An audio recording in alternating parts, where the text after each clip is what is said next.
జై శ్రీరామ్. సద్గురు శ్రీ శివానంద గురవే నమః. ఇప్పుడు ఈ వీడియోలో మనం రామాయణంలోని మరొక ముఖ్య పాత్ర విభీషణుడు.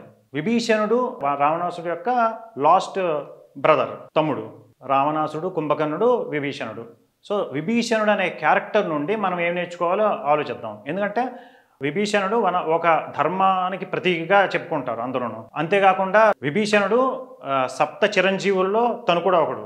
ఇప్పటికి కూడా విభీషణుడు ఈ భూమి మీద ఉన్నారు అనేది నిజం. ఎందుకంటే ఇప్పటికీ తను ప్రతి మార్నింగ్ ఏమో శ్రీరంగం, మధ్యాహ్నం పూరి, సాయంత్రం కాశీ వెళ్ళి పూజ చేసుకొని వస్తారు తన సూక్ష్మ రూపంలో అనేది మహాత్ములు చెప్తుంటారు.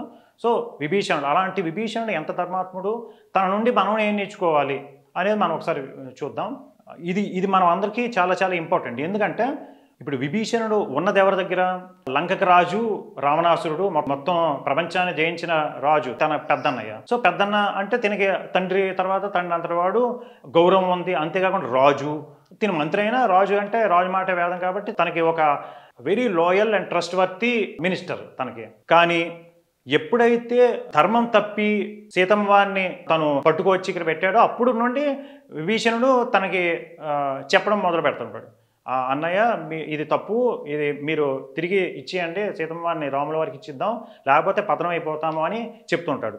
సో కానీ తను అసలు వినలేదు. ఇంకా ఒక పాయింట్కి వచ్చిన తర్వాత ఇంకా ఎక్స్ట్రీమ్ వెళ్ళిపోయిన తర్వాత తన్ని తగిలిస్తాడు.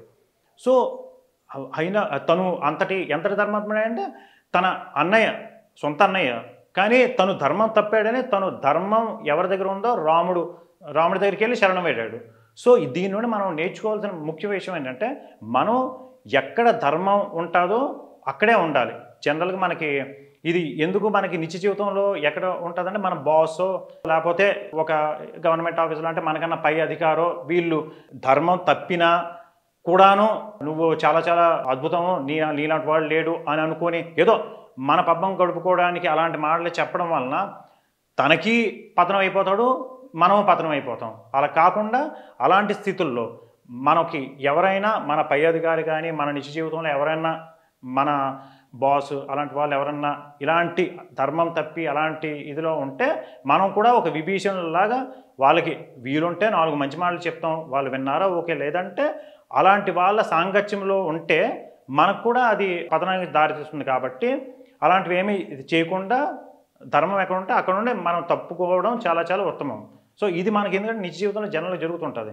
మనకి ఎవడో అవసరం ఉన్న వ్యక్తి అధర్మాత్ముడైనా మనం ఓకే వాడి దగ్గరికి వెళ్ళి పనికి వస్తారు కదా, మన పనికి హెల్ప్ చేస్తాడేమో అనే దీంతో మనం జనరల్గా క్యారీ అయిపోతుంటాం. సో ఇలాంటివి మనం కొద్దిగా అలర్ట్గా ఉండాలి. ఎందుకంటే మనం హెల్ప్ తీసుకునేది ధర్మం ఉన్నవాడి దగ్గర తీసుకుంటే అది మనకి నిలబడద్ది. లేదు అంటే ధర్మం తప్పిన వాడి దగ్గర మనం ఎంత హెల్ప్ తీసుకొని డబ్బులు అవ్వచ్చు, అది అధికారం కావచ్చు, ఏదైనా మనం ఎంత ఇమ్మీడియట్గా అది మనకి చాలా బాగున్నట్టు అనిపించవచ్చు, సక్సెస్ వచ్చింది అని అనుకోవచ్చు. బట్ లాంగ్ టర్మ్లో మనకి అది నిలబడదు. ధర్మం ఎక్కడ ఉందో అదే నిలబడుతుంది.